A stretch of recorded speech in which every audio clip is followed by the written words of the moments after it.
പഹൽഗാം ഭീകരാക്രമണത്തിന് ഇന്ത്യയുടെ പ്രഹരം ഓപ്പറേഷൻ സിന്ദൂരയിലൂടെയായിരുന്നു. ഈ ഓപ്പറേഷനെ കുറിച്ച് ലോകരാജ്യങ്ങൾ ഉൾപ്പെടെ നിരവധി അഭിപ്രായങ്ങൾ പങ്കുവെക്കുമ്പോൾ നമ്മുടെ നാട്ടിലെ സാധാരണക്കാർക്കും അതിനെക്കുറിച്ച് പറയാനുണ്ട്. നമുക്കത് കേൾക്കാം. നമ്മൾ ആദ്യം പോയി അവരെ ആക്രമിച്ചതല്ല, അവർ നമ്മളെ ആദ്യം ആക്രമിച്ചിട്ട് നമ്മൾ തിരിച്ചടിച്ചതാണ്. ഇനി അതിനൊരു പ്രത്യാക്രമണം അവർ ചെയ്തിട്ടുണ്ടെന്നുണ്ടെങ്കിൽ അവർക്ക് IMFൻ്റെ ഒക്കെ ഫണ്ടിങ്ങും എല്ലാം നിലയ്ക്കും. ഇൻ്റർനാഷണൽ ലെവലിൽ അവർ ശരിക്കും ഒറ്റപ്പെടും. ഈ സമയത്ത് ഇത്രയും തകർന്നിരിക്കുന്ന ഒരു എക്കണോമി വെച്ചിട്ട് പാകിസ്ഥാൻ അത് ചെയ്യുമെന്ന് എനിക്ക് തോന്നുന്നില്ല.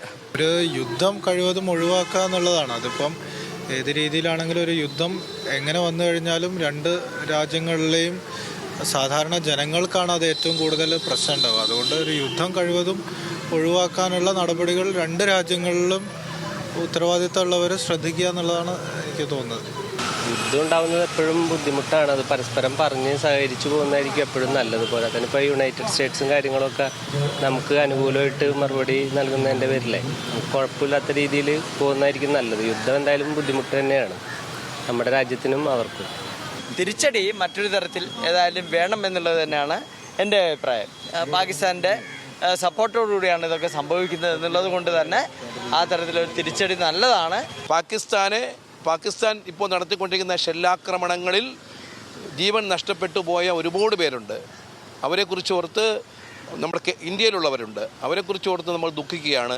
അപ്പോഴും ഈ സിന്ദൂരി എന്ന് പറയുന്ന ഏറ്റവും പ്രധാനപ്പെട്ട ഈ ആക്രമണത്തെ സാംസ്കാരിക ലോകം ഒന്നായി അംഗീകരിക്കുന്നു. ഈ ജവാന്മാർക്ക് ഐക്യദാർഢ്യം പ്രഖ്യാപിക്കുകയാണ്. മണ്ണിൽ നിന്നും ഉയർന്നൊരു ഹൃദയം നിന്ന് തുടിക്കയായി കരളിൽ ചേർത്ത് നിവർത്തുക ചതിപറ്റാത്തൊരു ഭൂപടം. കൂടുതൽ അറ്റാക്കൊക്കെ ചെയ്യാൻ വേണ്ടിയിട്ട് നമ്മൾ ഇന്ത്യ കുറേ പ്രിപ്പയർഡ് ആണ്. അതിനേക്കാളും ബെറ്റർ ആയിട്ടുള്ള അറ്റാക്ക് ഇന്ത്യ എന്താണെങ്കിലും ചെയ്യും. So proud to be an Indian.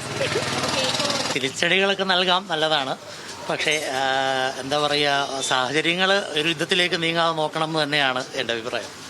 ഒപ്പം ഇതെല്ലാം ഒന്ന് ശാന്തമായിട്ട് അവസാനിക്കണം, എത്രയും പെട്ടെന്ന്. ഇഷ്യൂസൊന്നും വലിയ രീതിയിൽ ഉണ്ടാവരുതെന്നുള്ള പ്രാർത്ഥനയിലുമാണ്. എനിവേ ഇന്ത്യയോടൊപ്പം തന്നെ ആയിരിക്കും എപ്പോഴും നിൽക്കുന്നത്. ഇന്ത്യയോട് ഇപ്പം നമ്മൾ വെറും ടൂറിസ്റ്റുകളല്ലേ, അവർ ഒന്നും അറിയാത്ത നിരപരാധികളല്ലേ കൊന്നേക്കുന്നത്. അതും സിന്ദൂര എന്ന് പറയുന്നിടത്തേക്കും ഒത്തിരി വിവാഹം കഴിഞ്ഞ ലേഡീസിനെ മാറ്റി നിർത്തി വെച്ച് അവരുടെ ഹസ്ബൻഡിനെ അങ്ങ് അവരുടെ മുന്നേട്ട് കൊല്ലുക എന്ന് പറയുന്നത് അവർക്ക് സഹിക്കാൻ പറ്റാത്തൊരു കാര്യമാണ്. പിന്നെ നമ്മുടെ രാഷ്ട്രം അതിനോട് പ്രതികരിച്ചില്ലെങ്കിൽ പിന്നെ എന്തിനാ?